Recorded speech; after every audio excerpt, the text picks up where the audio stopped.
Hello and welcome back to another gardening video here on the channel. So today I'm going to be pruning a climbing rose over this archway. Now this is its second year, so it's almost an established rose. What you'll need today is a pot to put some of the cuttings in. You might need some string or some cable ties or whatever you use to tie back your branches, a pair of secateurs and some scissors for the string. Let's get on with it. Just thought I would point out, we are actually in February.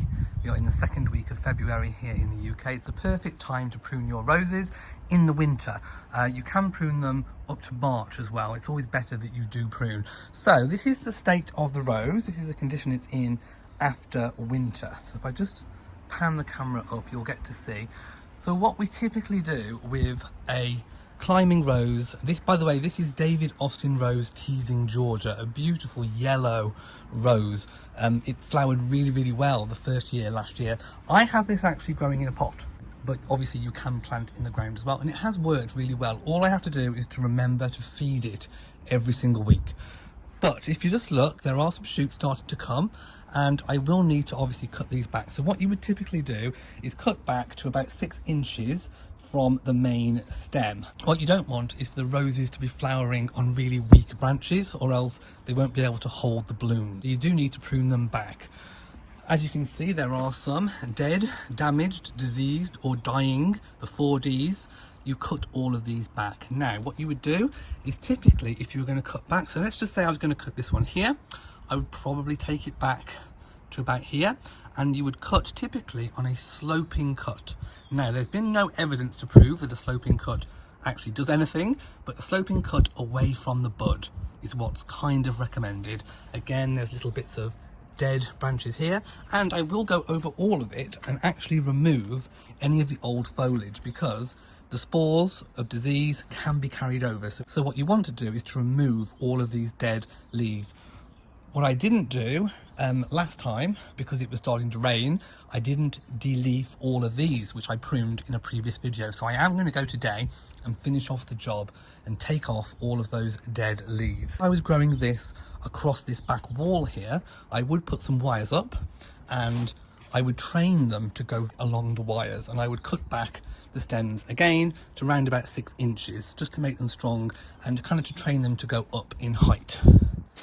Also, what you don't want to do is to cut anything off the leading stems, because that will prevent them from growing as long as you want them to, because I want Teasing Georgia to go pretty much all the way across, probably to about here. There's not much point in growing any up the side because we just have a hedge.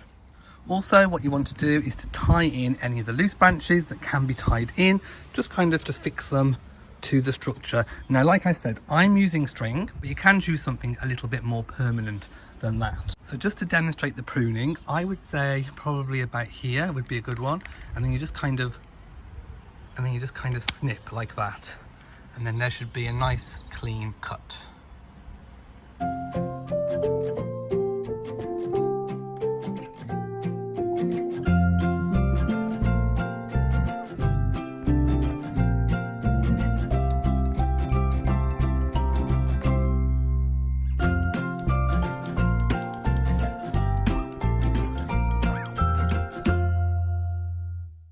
So I've just finished, so let's take a little look at what I've done. By the way, one of the aims of pruning is obviously to get a really good shape as well. So this is what I've cut off and removed. Not terribly too much. I didn't really want to do it too much. I wanted to take away the bulk that was growing over this way, because I don't want to train it to go across the wall. I want it all to go up. So I've neatened up the pot. As you can see, I've tied in one of the main stems, and I'll have it going all the way up. Now on the top, I didn't have to take too much off. I did have to take off some branches, some stems that had died, just the ends of them, which I'm hoping isn't going to affect its ability to climb over, but they were actually dead, so I have removed some of the dead ones. Other than that, it actually looks quite good. Oh, I've missed some here.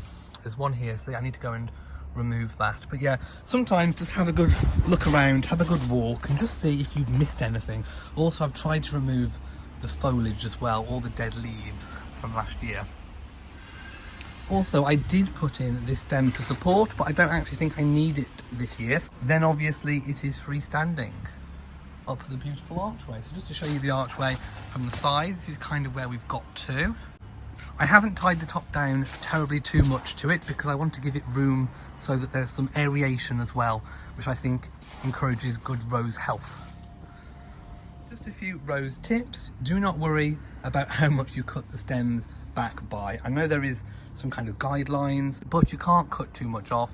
Roses are really hardy and they do respond well to a good prune. Every now and again they will typically come back. Also, like I said, don't be hung up too much on which way you cut away from the bud. There has been research and there hasn't actually been anything proven that cutting away from the bud is any better than cutting towards it. Also, make sure you never compost your cuttings because disease can spread that way. Another thing to check, make sure that the base of your plant is sturdy and strong. So I've just checked the base here. If I just need to remove a leaf from the tree that's fallen above, just to give it a bit of, there we go. By the way, I am actually going to put some pebbles on here. Not some pebbles, some loose chip-ins, which I've got in the other pot roses as well. Just to stop any weeds coming through and also to help kind of mulch it as well. So yeah, just check, make sure it's all sturdy. If it is a little bit wobbly, you can earth or mulch up just to kind of keep it secure.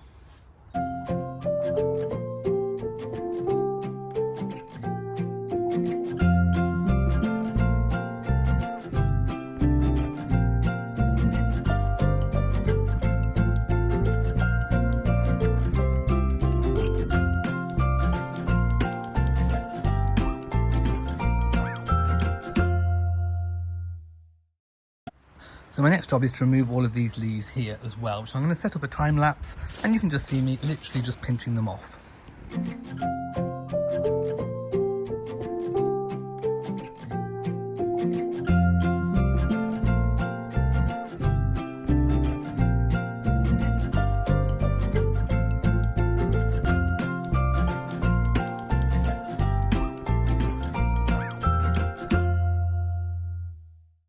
Okay, so there we have all the leaves removed from the pot roses. So these are all perfectly fine to leave now for the spring.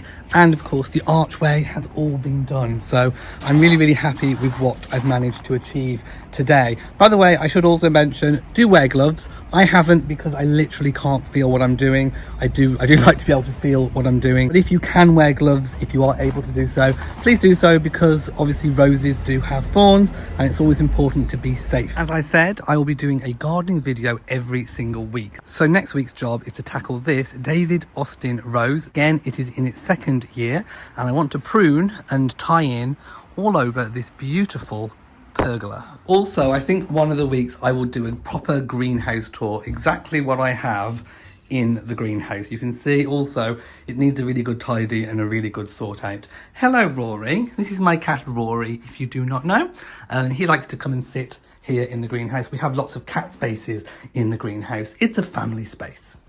Thank you so much for joining me for another week, for another gardening vlog. So if you've enjoyed it, please give it a big old thumbs up. Don't forget to share on social media and also do hit the bell so you know whenever I upload a new video. So from me in Shropshire, mwah to you all and goodbye.